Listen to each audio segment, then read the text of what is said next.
Below is a single-scene story, fully expanded in well over 1,500 words, written in a cinematic, emotional style. The entire story takes place in one continuous moment, no scene breaks, no dialogue formatting, just one powerful unfolding scene. The denial did not arrive loudly. It came quietly, in the way humiliation often does, wrapped in politeness, disguised as procedure, delivered with a smile that never reached the eyes. The airport gate was alive with motion, a river of rolling luggage and impatient footsteps, yet in that moment everything seemed to slow as the boarding agent's hand hovered over the scanner and then stopped. The woman standing before the counter had already extended her boarding pass, her posture calm, her expression composed, the kind of stillness that comes from years of learning not to react too quickly. She wore a tailored navy coat, simple gold earrings, and carried herself with a confidence that did not seek attention. First-class boarding had just been announced, and she had stepped forward with the rest of the small group, blending in without effort. But something in the agent's eyes shifted the instant the name appeared on the screen. There was a pause, too long to be accidental. The agent's fingers tapped the keyboard once, twice, then stopped again. Around them, passengers continued moving, boarding passes beeping cheerfully as others were waved through. The woman waited, patient, accustomed to delays, accustomed to systems that moved slowly when they wanted to. The agent finally looked up, her smile tightened, and she gestured slightly to the side, indicating that the woman should wait.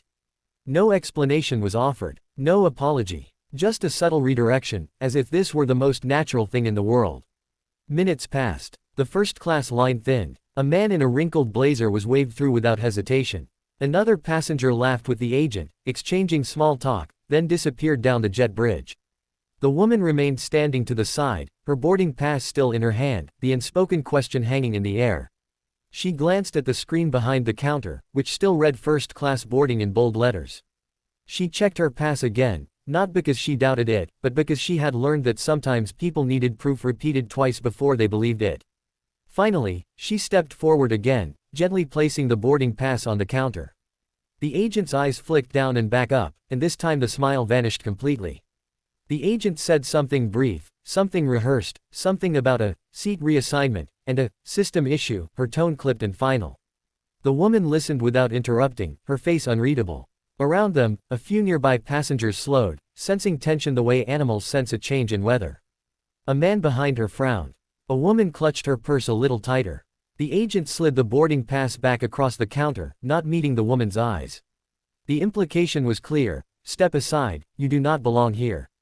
The woman did not raise her voice. She did not argue. She simply stood there, absorbing the weight of the moment, the familiar sting of being quietly told no, of being reminded that credentials and tickets and achievements sometimes mattered less than perception. She could feel the heat rising in her chest, not anger exactly, but something heavier, the exhaustion of having seen this before. She stepped aside once more, this time fully out of the boarding lane, and watched as the final first-class passengers were waved through. The gate area grew quieter as the general boarding groups were announced. People glanced at her, some with curiosity, some with discomfort, some with indifference. She felt invisible and hyper-visible all at once, standing there with a first-class ticket that suddenly seemed theoretical. What no one around her knew, what the agent certainly did not know, was that this woman had spent her life mastering moments like this. She had learned early that power did not always announce itself, that the most influential people in a room were often the quietest. She had built a career not on loud declarations but on precision, on preparation, on knowing exactly when to act. The airport noise washed over her as she reached into her coat pocket and withdrew her phone, her movements unhurried. She did not rush. Rushing would suggest desperation, and she was not desperate. She scrolled calmly, thumb moving with practiced ease, and selected a contact saved simply under a first name. The phone rang once, then twice, then connected. She did not step away. She did not lower her voice. She spoke softly, efficiently, relaying facts without embellishment: the flight number, the gate, the boarding issue. Her expression remained composed, but her eyes were sharp now, focused.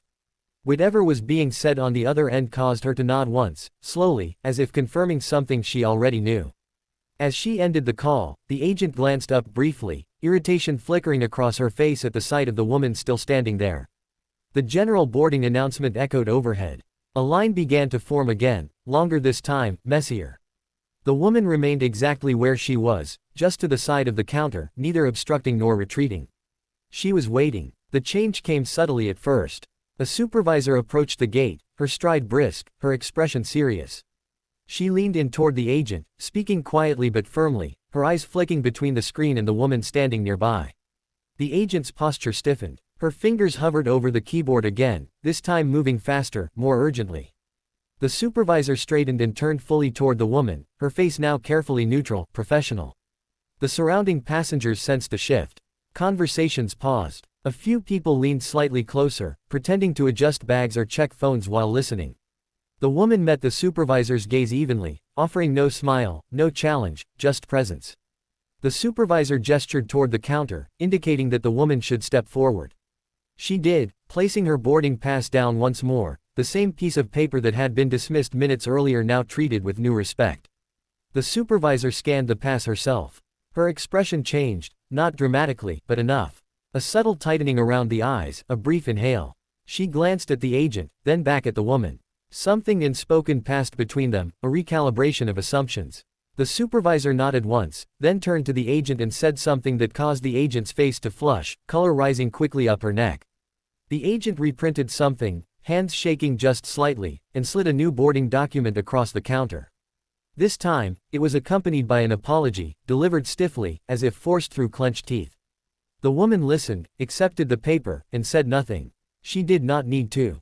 The balance of power in the space had shifted so completely that words were unnecessary. But the moment was not finished. The supervisor did not leave.